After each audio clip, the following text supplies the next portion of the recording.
Imagine this. Your team makes the playoffs, the crowd is buzzing, the energy is electric.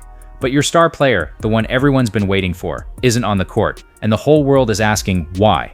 That's exactly what's happening with Caitlin Clark in the Indiana Fever. And trust me, this story is bigger than just basketball. Caitlin Clark, the rookie sensation, the game changer, the player who's brought a whole new wave of attention to women's basketball, played only 13 games this season before a groin injury stopped her in her tracks. In those 13 games, she was brilliant, averaging 16.5 points, 5 rebounds, nearly 9 assists, and even steals on defense. With Clark, the Fever went 8 wins and 5 losses. Not bad at all for a team trying to find its rhythm. But then came the injury, and since July, she's been out. Still, the Fever surprised everyone. They fought their way into the playoffs, even upsetting the Atlanta Dream in round 1. That should have been the moment to dream even bigger.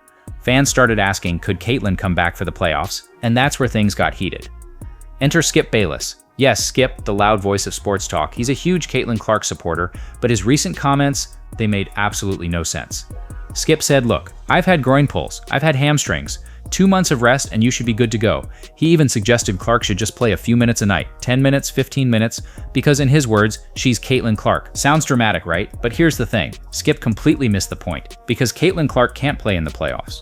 Not even if she wanted to, not even if she woke up tomorrow fully healed. Why? The rules. Here's how it works. Before the playoffs, every WNBA team must submit an official roster.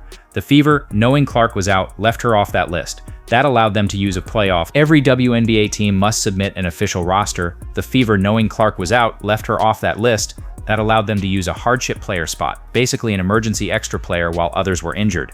But once the playoffs start, that roster is locked. No changes, no swaps, no sneaky comebacks. That's why no matter what Skip Bayless says, Caitlin Clark simply isn't eligible to play. Now here's where it gets powerful. Yes, Clark is sidelined, yes, fans want her back, but her story this season is bigger than one playoff run.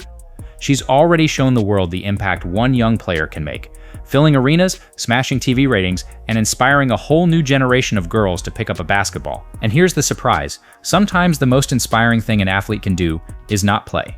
Sometimes it's about patience, recovery, and trusting that your time is coming. Caitlin Clark's time will come, and when it does, the whole basketball world will be watching.